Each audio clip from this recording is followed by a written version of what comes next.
तो जिस मामले में कभी भारत की मजबूरी का फायदा उठाया गया, अब भारत ने उसी दूखती नस पर अपना कदम रख दिया। क्योंकि दोस्तों, भारत ने अपनी मनमानी करने वाले कुछ देशों के गाल पर ऐसा तमाचा मारा है कि वह सदियों तक भारत के इस चोट को नहीं भूलने वाले। अगर भूलने की नौबत भी आई तो भारत नहीं भूलने नहीं देगा। दोस्तों, हाल ही के दिनों में भारत को शिपिंग और कंटेनर व्यवस्था को लेकर एक बहुत बड़ी खबर सामने। ये खबर सीधे तौर पर भारत के व्यापार, एक्सपोर्ट और सप्लाई चेन से जुड़ी हुई है। सरकार ने ऐसा फैसला लिया है जिसने आने वाले समय में भारत की विदेशी कंपनियों पर बनी निर्भरता खत्म होने वाली। ये कदम भारत को शिपिंग के मामले में आत्मनिर्भर बनाने की दिशा में एक बड़ा मोड़ साबित होने वाला है। असल में लंबे समय से भारत का ज़्यादातर समुद्री व्यापार विदेशी शिपिंग और कंटेनर कंपनियों के सहारे चलता रहता है। दुनिया की कुछ गिनी चुनी बड़ी कंपनियां जहाज भी कंट्रोल करती और कंटेनर भी। भारत का लगभग पूरा कंटेनराइज्ड व्यापार इन्हीं के भरोसे है। यही वजह है कि भारत हर साल भारी रकम इन कंपनियों को देता रहे। लेकिन कमाल की बात देखी कि भारत ने जो अचानक अपने कदम उठाए, इससे अब भारत की डिपेंडेंसी तो इन कंपनियों से पूरी तरह तो खत्म ही हो गई। भारत अब इन्हीं विदेशी कंपनियों के लिए एक दीवार बनकर खड़ा हो चुका। और अगर आपको यकीन ना हो तो आप खुद खबर में इस बात को देख लीजिए कि भारत ने ऐसी डाइवर्सिफिकेशन स्ट्रेटजी का इस्तेमाल किया कि दुनिया के लार्जेस्ट शिप बिल्डर भी की पिलर ऑफ ओवरसीज प्रोडक्शन कहने लगे। पूरी डेवलपमेंट क्या है इस वीडियो में समझते हैं। नमस्कार दोस्तों, मैं राधेश्याम और आप देख रहे हैं KSR न्यूज़ 24। देखिए, अब सरकार ने शिप बिल्डिंग की पुरानी डरे वाली स्थिति को बदलने का फैसला कर। भारत सरकार ने अपनी खुद की भारत कंटेनर लाइन शुरू करने का आधिकारिक ऐलान कर। यह एक जॉइंट वेंचर होगा जिसमें भारत की बड़ी सरकारी कंपनियां हिस्सेदारी रखी। इस फैसले के बाद विदेशी शिपिंग कंपनियों पर भारत की निर्भरता कम होना तय। आज की तारीख में भारत के कुल समुद्री व्यापार का करीब 95% हिस्सा विदेशी शिपिंग कंपनियों के जरिए होता है। भारत के पास अपने खुद के कंटेनर और जहाज बहुत सीमित रहे। इसी वजह से जब भी वैश्विक संकट आया है तो भारत को सबसे पहले झटका लगा है। कंटेनर संकट के समय यह साफ दिखा कि जरूरत के वक्त भारत को पर्याप्त कंटेनर नहीं मिले। कई मौक़ों पर विदेशी कंपनियों ने भारत के बजाय दूसरे देशों को प्राथमिकता दी। इसका सीधा असर भारत के एक्सपोर्ट पर पड़ा और लागत भी बढ़ती चली। यही वह पॉइंट है जहां भारत को अपनी खुद की कंटेनर लाइन की जरूरत पूरी तरह महसूस हुई। असल में भारत दुनिया के बड़े एक्सपोर्ट करने वाले देशों में शामिल, फिर चाहे फार्मा हो, टेक्सटाइल हो, इंजीनियरिंग गुड्स हो या फिर एग्री प्रोडक्ट्स, इन सब का बड़ा हिस्सा समुद्र के रास्ते ही बाहर जाता है। लेकिन दोस्तों, इसके बावजूद भारत के पास अपने कंटेनर और शिपिंग लाइन की संख्या बेहद कम रही। और कंटेनर शिप के मामले में भारत को सबसे बड़ा झटका कोरोना काल में लगा। उस समय भारत के एक्सपोर्ट के लिए बुक किए गए कंटेनर और जहाज आखिरी वक्त पर चाइना और कुछ यूरोपीय देशों की तरफ मोड़ दिए गए।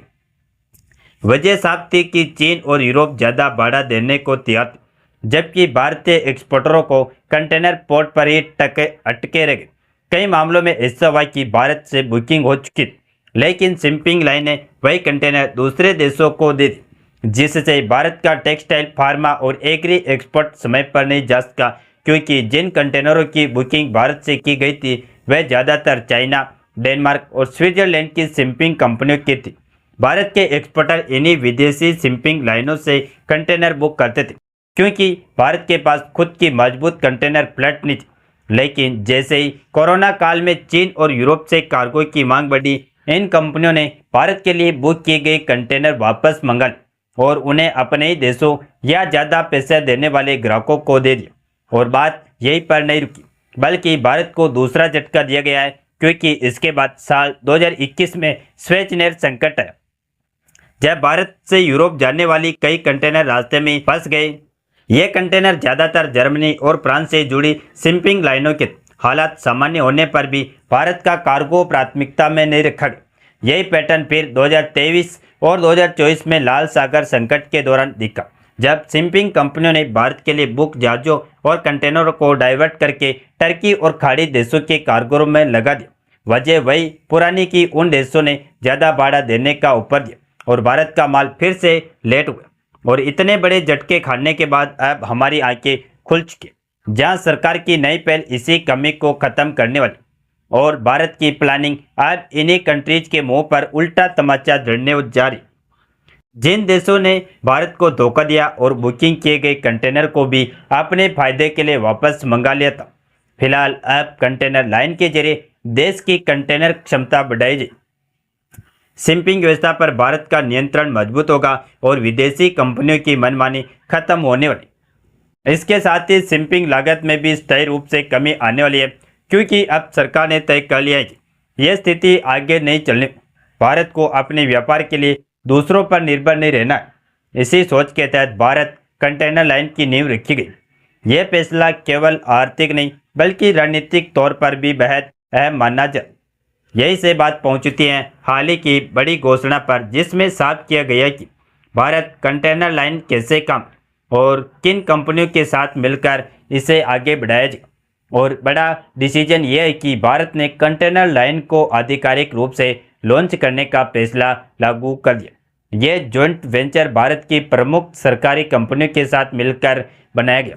इसका मकसद साफ है कि कंटेनर और शिपिंग के मामले में भारत का कंट्रोल भारत के हाथ में रहे। इस जॉइंट वेंचर में शिपिंग कॉरपोरेशन ऑफ इंडिया और कंटेनर कॉरपोरेशन ऑफ इंडिया की सबसे बड़ी हिस्सेदारी तय की गई। इनके साथ ही सागरमाला फाइनेंस कॉरपोरेशन और देश के बड़े पोर्ट्स भी शामिल किए गए। इससे यह साफ हो जाता है कि यह केवल कागजों की योजना नहीं है बल्कि जमीन पर उतरने वाली व्यवस्था है। भारत ने यह भी तय कर लिया कि भारत कंटेनर लाइन को देश के बड़े बंदरगाहों से जोड़ा जाएगा। जवाहरलाल नेहरू पोर्ट, चेन्नई पोर्ट और वियो चिदम्बरम पोर्ट जैसे पोर्ट्स के साथ सीधा तालमेल बनाया जाएगा। इसका फायदा ये होगा कि कंटेनर की उपलब्धता और मूवमेंट पूरी तरह भारत के नियंत्रण में रही। इस फैसले का सबसे बड़ा असर विदेशी कंपनियों पर निर्भरता खत्म होने का रूप में देखने को मिलेगा।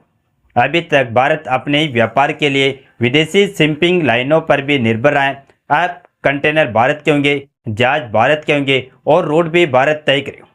यानी इससे रणनीतिक तौर पर भारत की स्थिति मजबूत होना तय है। आर्थिक नजरिए से देखें तो यह कदम भारत को सालाना करीब 6 लाख करोड़ रुपए की बचत दिलाने वाला है। यही वह रकम है जो अब तक विदेशी शिपिंग कंपनियों को दी जाती थी। अब यही पैसा भारत के इंफ्रास्ट्रक्चर, रोजगार और शिप बिल्डिंग सेक्टर में लगाया जाएगा। इससे घरेलू उद्योग को सीधा फायदा मिलेगा। भारत कंटेनर लाइन का असर केवल घरेलू व्यापार तक सीमित नहीं रहेगा। सरकार की योजना साफ है कि पहले देश की जरूरतें पूरी की जाएगी और उसके बाद इसे अंतर्राष्ट्रीय स्तर पर भी उतारा जाए। जिस तरह आज दुनिया में बड़ी विदेशी कंटेनर लाइनों का दबदबा है, उसी तरह आने वाले समय में भारत की लाइन में भी वैश्विक बाजार में जगह बने।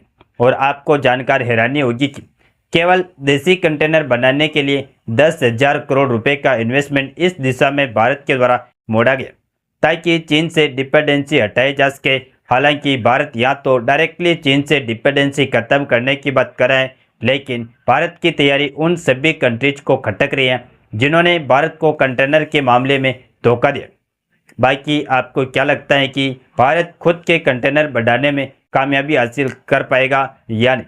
आप अपनी राय कमेंट में ज़रूर बताएं और इस वीडियो को एक लाइक करके अपने मित्रों तक शेयर जरूर करें, ताकि उन्हें भी जानकारी मिल सके। इसी तरह और भी नॉलेजेबल वीडियो देखने के लिए हमारे चैनल KSR न्यूज को सब्सक्राइब करके बेल आइकन को ऑल पर जरूर सेलेक्ट करें। जय श्री राम, जय हिंद, जय भारत।